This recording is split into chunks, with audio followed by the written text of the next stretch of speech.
But what I want to talk about first is, of course, Notre Dame, the question of whether or not Notre Dame is capable of knocking off Georgia in the Sugar Bowl. And of course, they're capable of it.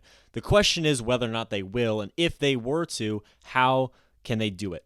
It's going to be a very difficult task for the Fighting Irish. Georgia is the number 2 seed for a reason. They're not just the number 2 seed because of the format. They are the number 2 ranked team in the country after winning the SEC championship game. They're the 2 seed. Notre Dame's the 7. Notre Dame ranked number 5 in the college football playoff rankings.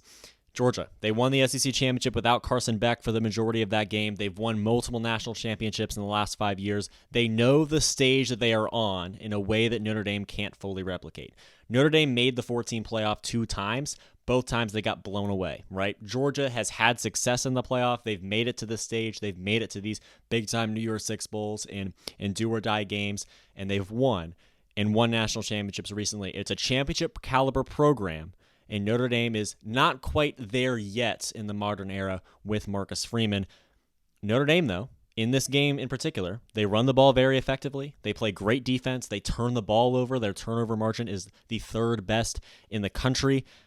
That's a recipe to slow a team down and really kill your opponent slowly. Now, Georgia's not the type of team that you can do that against, but Notre Dame takes the ball away. Georgia's going to have a backup quarterback in the game. Gunnar Stockton is great, but he had a really bad interception against Texas. Notre Dame takes the ball away. Then they keep it on the grounds. They run it, and they grind the clock down, and they grind teams to a halt. They grind offenses to a halt, and that's how they're blowing teams out. Notre Dame has a recipe to slowing down Georgia and slowly killing their momentum and slowly killing their hopes of advancing in the playoff. I want to talk about how Notre Dame can pull off the upset on offense and on defense. One thing on offense, or a couple things on offense they can do, and one or a couple things that they can do on defense to ensure that they spring this upset. Georgia had the bye, right? So they're in the Sugar Bowl. They skipped the first round. Notre Dame had to host Indiana. Now, I say had to, but that might be considered a privilege because Georgia, sure, they're on rest. Their players are, they're any batters and bruises from the SEC schedule, they're subsided now. Georgia has had their rest. They've had time to acquiesce with Gunnar Stockton now that Carson Beck has been hurt. And that's why that overtime win over Texas was so influential. It's not just that they got the bye. It's not just that they won the SEC championship game. It's that they got to skip the first round. They could be in Texas's position where they're the 5 or 6 seed. They would have had to host Clemson or SMU. And sure, maybe they win and maybe they win big. Remember, they beat Clemson, 34-3 in week 1 of this season.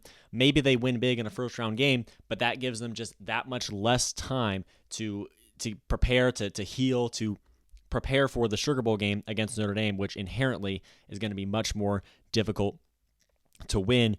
Notre Dame, they have the momentum. They were blowing teams out ever since that Northern Illinois loss. They were blowing teams out. They were rolling week after week, rolling through opponents, and that included the Indiana game. They continue that momentum, and now they have Georgia, a team of a caliber that Notre Dame has not yet faced this season. This will be their toughest test all year by far, and it will only get tougher if they were to win this game moving forward.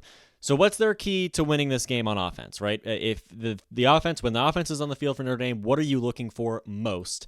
To me, it's controlling the tempo and it's keeping the ball on the ground, right? Their best player across the board is Jeremiah Love, and I want Notre Dame to lean into that, and I don't think that they won't because that's what they've done all year. That's how they've won all year. I expect that to be their approach to winning again. Keeping the ball on the ground and chipping away at the clock. Now, why do you want to do this? Because there's a few reasons, and I don't think all of them are necessarily obvious, right? Number one, you're limiting Georgia's offensive opportunities, right? Notre Dame keeping the ball and keeping it on the ground and winding down that clock, that's going to limit the amount of possessions that Gunnar Stockton and Georgia has. Now, of course, naturally, if Georgia has fewer possessions, they have fewer chances to score, but also that keeps Gunnar Stockton off the field, and that keeps him, it slows down the rate at which he's going to get used to the Notre Dame defense, to start to understand the Notre Dame defense and the amount of reps that he has with this team in this game. Notre Dame is the best defense Gunnar Stockton has played so far this season because he hasn't really truly played against a defense so far this season, and I would consider Notre Dame, especially their secondary, to be stronger than that of Texas. So regardless, Gunnar Stockton is being thrown into the fire against Notre Dame. Notre Dame wants to keep him in the fire by not allowing him to start to understand, start to have the ability to elevate and dissect this Notre Dame defense, keep him off the field and keep him confused by limiting the amount of possessions, the amount of reps that he has, and therefore increasing the amount that Notre Dame can do to keep him at bay. So keep Gunnar Stockton off the field, right? And Georgia's explosive players on offense, you want to keep them off the field. You want to limit the opportunities for Georgia to do to Notre Dame what Notre Dame did to Indiana. Now, that will tire out the defense as well, which is very perfectly paired with the idea that Jeremiah Love still is known to pop for some explosive runs, especially as Georgia's defense starts to wear down. That's when Jeremiah Love is more and more likely to pop for 20, 30, 40, 50, 60, 80 yards, right? We, of course, saw that 98-yard touchdown against Indiana just last week, but that wasn't the only time that has happened so far this season by Jeremiah Love at all whatsoever. He's top 10 in that category, in any category for explosive runs, whether it's 20-plus yards, runs of 30-plus yards, runs of 40-plus yards. Jeremiah Love is in the top 10 of those categories at least. He has 28 runs this season of 20-plus yards. He has 8 runs this season of 50-plus yards. And I understand the narrative that Notre Dame arguably has a soft schedule, or at least a soft schedule compared to some of these other teams in the college football playoff. But Jeremiah Love kept it up against Indiana, and I expect him to at least keep up the threat of making that happen against Georgia. Georgia is 59th in explosive runs allowed on defense. Georgia's middle of the pack, right? In terms of defending explosive runs, Georgia is middle of the pack against their SEC schedule. And Jeremiah Love is one of the best in the country at it, and he's the best in the country amongst, we'll call it Power 5, Power 4.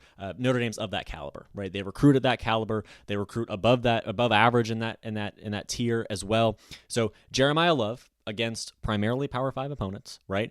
He's doing what nobody else does in that category, right? Sure, the running back at Marshall has more yards per attempt, but it's Marshall, right? Notre Dame, Jeremiah Love, one of the best in the country, if not the best in the country, at popping for explosive runs, and Georgia is middle in the middle of the pack, at defending that. Now, the caveat to the idea that potentially Notre Dame can keep possession of the ball, control the tempo, and keep the ball on the ground is that Georgia could just limit the rushing attack, right? They're number 32 in opponent rushing yards per game. They're number 24 in opponent rushing first downs per game. And they're number 29 in opponent rushing yards per play. That's 3.8. But Jeremiah Love is number 4 in that category at 7.4. His rushing yards per attempt is better than even Ashton Genty, right? Jeremiah Love truly is a top 5, top 3 potentially running back in the country. He's one of the best to do it. In Georgia, their run defense numbers aren't anything special, right? 32 is good, upper echelon of the country. Number 24 in opponent rushing first downs per game. That's also very good. However, this is the college football playoff. There's 8 teams left with an opportunity to win a national championship. Georgia, those numbers at 32, 24, 29 aren't anything special when you compare those to the numbers of Jeremiah Love and how he stands against the rest of the country himself. So something has to give, right? Georgia's run defense isn't the same as it has been in years past. This isn't your typical Georgia defense that we've seen over the last 5 to 10 years. I think Jeremiah Love can absolutely penetrate this Georgia defense the way he did against Indiana, pop for maybe not a 98-yard touchdown run, but certainly Jeremiah Love will have a few explosive plays and explosive runs in this game. And if Notre Dame can keep control of the ball, control the tempo, keep Gunnar Stockton off the field, allow these drives to have many plays and take many minutes off of the clock, eventually you're going to wear down that Georgia defense, and somewhere in there, Jeremiah Love's going to pop for a touchdown. And that's what you need in this game on offense if Notre Dame is going to pull off the upset. Now on defense, I say attack Gunnar Stockton, right? Stockton, he didn't play the whole game against Texas, and he was sacked 3 times, right? On 32 pass attempts, and he threw an interception, and that interception was entirely his fault, in my opinion. Either take down Gunnar Stockton, either put some sacks on the board, or force him to make rookie mistakes right away, right? Because Gunnar Stockton is prone to throwing bad interceptions. And if anybody is going to pick the ball out of the air, it's Notre Dame, because this secondary is arguably the largest strength of this defense and one of the biggest strengths of this team outside of perhaps their running game on offense. Damage his confidence right away. If you're bringing down a young quarterback, his confidence is going to drop dramatically, and put yourself in the position to take an early read. Again, Notre Dame takes the ball away. They force fumbles. They intercept passes, right? And Gunnar Stockton is exactly the type of quarterback that you want to be in the game if you're Notre Dame, because typically in the college football playoff at this point in the top 8, what are the other types of quarterbacks that you could be facing, right? You could be facing Will Howard. You could be facing Dylan Gabriel. You probably will at some point if you're going to have an opportunity to win a national championship. But for now, Notre Dame is just playing Georgia, and Georgia doesn't have Carson Beck. This is a fantastic draw for Notre Dame, getting Indiana at home and then having Georgia without their starting quarterback in the Sugar Bowl. Gunnar Stockton might be great. Maybe Georgia looks better without Carson Beck, meaning with Gunnar Stockton. But if Notre Dame, with that pass rush and that front seven, which also has been incredible, and with that secondary that doesn't allow receivers to find a lot of space, arguably in a way that Texas may have the other week, attack Gunnar Stockton, take him down, force him to make some rookie mistakes, damage his confidence. That away, if Notre Dame takes an early lead, goes up 7-0, 10-0, 10-3, 14-3, whatever the numbers are, the offense can take the ball back and kill the clock and rack up yards and slowly but surely wear down this Georgia defense and wear down, chip away at that clock with a lead on the ground. Jeremiah Love pops for an explosive touchdown, and next thing you know, Notre Dame has full control of the pace of play, has full control of the tempo, and has full control of the scoreboard, therefore full control of the game. And if they keep their foot on the gas in that way, Notre Dame may very well be winning the Sugar Bowl and advancing to the semifinals. That is what I want to see from Notre Dame. This is Marcus Freeman's elevation point, right? This is where Freeman can tangibly lift Notre Dame to the next level, right? With Brian Kelly, Notre Dame couldn't get to the next level. Sure, they made the 14 playoff, and technically, you could argue that the committee would rank these teams differently if there were only 4 teams, right? But if we're just going to assume that they would rank the teams the same way, Notre Dame would be number 5 and out of the college football playoff because of that loss to Northern Illinois earlier in the year. But it's not a 14 playoff. It's a 12-team playoff. And in the past, Notre Dame has made the 14 playoff under Brian Kelly, and they've failed. They've been obliterated by Clemson or Alabama. This is now, with Marcus Freeman, Notre Dame's opportunity in what feels like a 4-team playoff game. It's the number 5 team in the country versus the number 2 team in the country. It just happens to be occurring in the quarterfinals. It's very similar. It feels very similarly to a 4-team playoff game, one of those number 4 versus number 1 scenarios. In the past, Notre Dame was repeatedly run over, right? Whether it was Alabama or Clemson, they were run over by both of those teams. Maybe this time things are different with Marcus Freeman.